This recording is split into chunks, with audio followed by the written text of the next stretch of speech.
started just like figuring out, well, what do I want to do next? And I was like, well, it'd be fun to maybe like talk about what I'm doing with real estate. So I started a blog and started talking about it. I became friends with Josh Dorkin, the founder of Bigger Pockets, because I was, you know, like guest writing for him. And then one day I said, hey, Josh, we should start a podcast. And he's like, no. And I was like, no, we should start a podcast together. And he's like, no. And that's Josh's like MO, is like always say no to everything.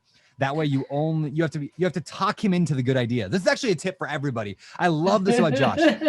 Is Josh's default is always no. It always has been no. And as a result, if I want to do anything, I had to convince him and make my case, right? So in that way, like, because everybody else, like, I'm so bad at this. People ask me to do a million things. I'm always like, yeah, sure. My default is yes, mostly, right?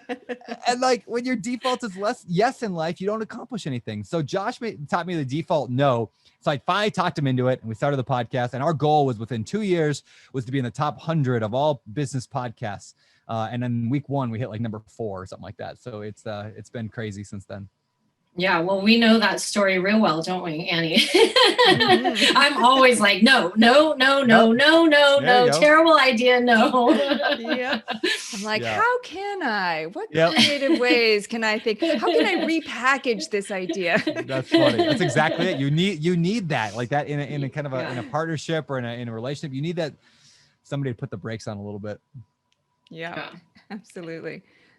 I love that. Well, thank goodness you guys started the podcast. And it's so funny because I remember earlier on the podcast, you guys were very quiet, and it was very like, hey, welcome to the Bigger Pockets show. And then like, you know, and then by like episode like 100, it was like, what's going on? It was like wild and craziness. So yeah. Yeah, you find your voice, don't you, over time? Like totally. I can't go back and listen to the old shows. I'm like, oh, it's so terrible.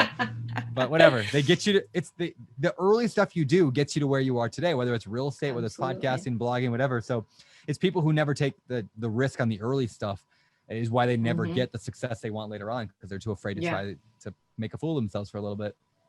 Yep, absolutely. So tell us a little bit about mobile home parks and why you decided to transition over there and what you see kind of moving forward. It's an area that we've kind of dabbled in a little bit, but don't know enough about it to feel comfortable. And we kind of pulled back and we just focus on multifamily now. But tell us a little bit about the mobile home park industry and why you moved there.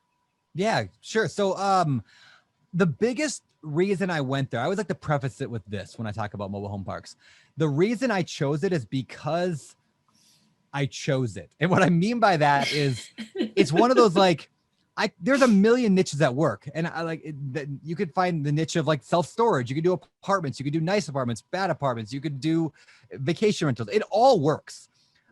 You have to follow like the fire that like is inside. Like there's that thing inside you. Just like I knew real estate was powerful. Whenever I would talk to people about mobile home parks, I was just always like, that sounds cool. I want to do that. That'd be fun. There was a certain fire that was like, that just made sense to me. So first of all, the reason it's the best thing for me is because it's the thing I chose. I could have chosen another one, and if I would have gone all in on those, I'm sure I'd be doing well in those as well. So it's more about, it's like there's a great quote in the book Traction. It's more important that you decide than what you decide. And I've always been, I've just loved that quote. So that said, there are things I like about mobile home parks. Primarily, I like solving big problems. And when I look at America in general, over the next 20, 30 years, what's a huge problem we have to solve is that growing gap of rich versus poor, and how most of the new development in the world is being built at the high end, yet the low end is growing in population, which means that when I look down the road, we are going to see a massive problem that just compounds every year of how do people afford to live anymore in this country? And so I like to be in an area where there's a problem, because then if I can have a solution for it, then I think long-term, that's going to be a good solution, no matter what the economy does. Right. So long-term, I want to be in that. So anyway, so I like that it's a low income situation. I like the fact that tenants in our properties own their own homes. So we don't buy properties and rent them out. We don't rent out the homes. We buy the land and we rent out the land to homeowners, which means they stay way longer. I like that because also, besides them staying forever, I like that I don't have to fix up their units. When their toilet doesn't work, they go to Ace Hardware and buy a new toilet flapper, and they go put it in. I don't have to pay $300 for a plumber to do a $12 fix. They do it themselves, which is kind of nice. So there's that. There's also the fact that you buy them semi vacant. Like most of what we buy is between 20 and 40% empty, which allows us to fill in new homes.